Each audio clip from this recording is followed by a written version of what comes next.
And don't tread on me either. All right, one more time, a little louder. Hey, and don't tread on me either. People have given up hope in this country. What do you think we can do to give them some hope back? It's time to start kicking ass and taking names. Don't tread on me. One more time. Don't tread on me. All right, scream it. Don't tread on me. Wake up, America. It's time to fight for liberty. Don't tread on me is the line. That is the line where we define who we are. We are giving you a warning. Federal government, we are giving you a warning. Totalitarians, we are giving you a warning. Statists, that we are getting to the point where we will be striking back with lethal force. And you do not want that. So you do not wish to tread on us. Does that vilify or legitimize the concern that the federal government has about militias? What? Kicking ass and taking names? If we start to shoot back. Oh, look. We can't let it get to that point. We cannot let it get to that point. I'm sure that they've said that a million times during the Revolutionary War and the war before that and every other one that we've had. But unfortunately, reality is that throughout history, tyrants don't give up their power willingly. If the government we organize under the People's Constitution survives the next 20 years, it may go on forever. My friend, it will survive.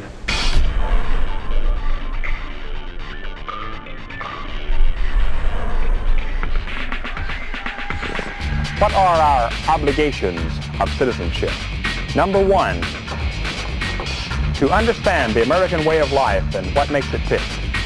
For instance, we should understand that our form of government is a republic, not a pure democracy.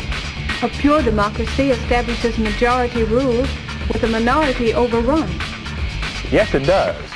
On the other hand, our republic is based on a constitution which protects minority rights.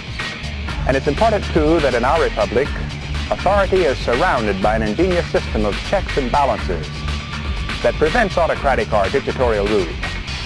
That is, if we maintain the Constitution as our basic law. You've just come from the Constitutional Convention. What have we got? A republic or a monarchy? A republic. If you can keep it so. You have been warned. All men are created equal.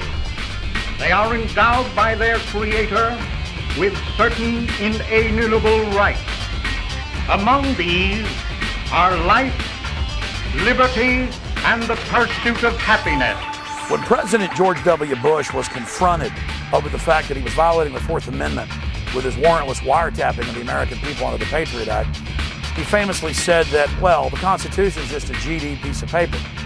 And it is just a piece of paper unless we animate the Bill of Rights and Constitution and Declaration of Independence. If we don't exercise these rights, like muscles, they atrophy, they rot, they fall away. It is we the people that empower the Bill of Rights and Constitution.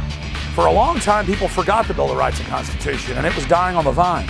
But now we see that new life is being breathed into it, and that a revolution of freedom is burning in the minds of men and women everywhere. This is very exciting. And as a society, as a species, as a planet, we're at a crossroads. Will we have a 1984 society, or will we rediscover the true values that made us great and go back to that spirit of 1776? That's why I have said many times that the answer to 1984 is 1776. The human sovereign, if you will, we the people. And that's what the Constitution tells us. We the people do ordain and establish this. The public officials didn't do that. The judges didn't do that. We the people did it. Well, that's a statement that we the people have the authority to do it. We are the ultimate lawgivers because the ultimate law, at least the ultimate human law in our system, is the Constitution, and we the people created it. We the people gave birth to government. We are the masters of government, and they are the subjects of the people. A lot of people blame the Bill of Rights and Constitution. They blame our system of government for the oppressive corruption that we're living under. It's not the fault of the Bill of Rights and Constitution. It's the fault of we the people for letting government grow into this gargantuan, sprawling system that it is. It's our fault for not holding government officials accountable. And by letting government officials call themselves officials. They are public servants. We the people constitute the government. We the people are the boss. And when the government becomes destructive of the Constitution, of the Bill of Rights, it is not just our job and our right, it is our duty to remove that government. And most of these problematic pieces of legislation and laws that get enacted are done without the people's knowledge. Some of it's even done without legislators' knowledge. And so they don't go to the people and say, hey, what do you think about having to carry an ID card around and show that card before you can travel and do all kinds of things. The idea of constitutionality becomes kind of fuzzy when you talk at the state level because the states were intended to be autonomous. So therefore, whatever they put in their state constitution is whatever their state constitution is. For example, in Illinois, their Second Amendment, most Second Amendments just say the right to keep and bear arms shall not be infringed. The Illinois state Constitution says subject to police powers, these rights shall not be infringed. So in Illinois, anti-gun laws are constitutional. In Missouri, they're not.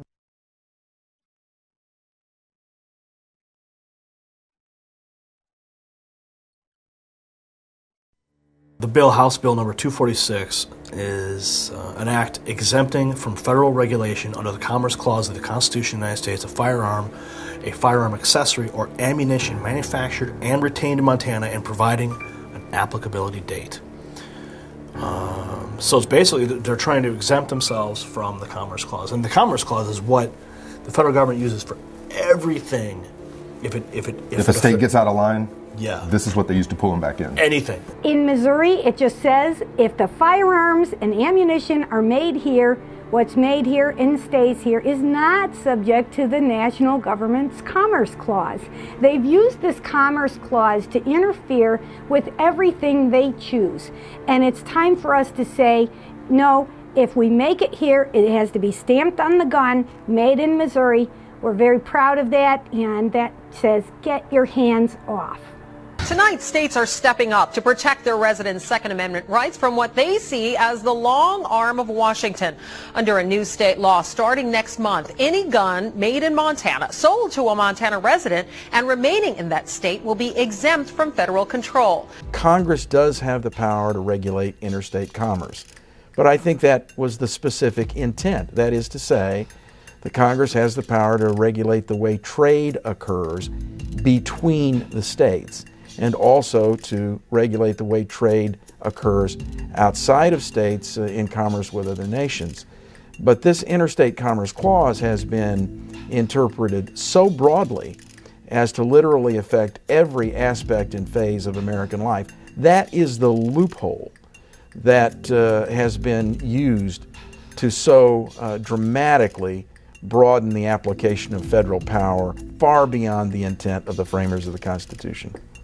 But when the federal government comes in and says, we want to be your daddy, we want to tell you how to live your life, that's where we draw the line and say, whoa, not in Montana. And the feeling among many there is that the thing to fear the most is not a person with a gun, but a government that would take that gun away. Well, the meaning of the Second Amendment is found in its actual words: a well-regulated militia being necessary to the security of a free state, the right of the people to keep and bear arms should not be infringed. Now, you notice that structure. If we ask what's the most important point in the Second Amendment, well, it's the object, and the object is the security of a free state. Right? And the first thing that the amendment tells us is that something called a well-regulated militia is necessary to that purpose. And the second thing it tells us is that something called the right of the people to keep and bear arms shall not be infringed. Why? Because it's connected in some way to a well-regulated militia, which is connected directly, as the amendment tells us, to the security of a free state. Well, the Second Amendment was written just to make sure we wouldn't have bad people come in and try and rob us of our rights. The bottom line is that's the only last hope there is if people are trying to do harm.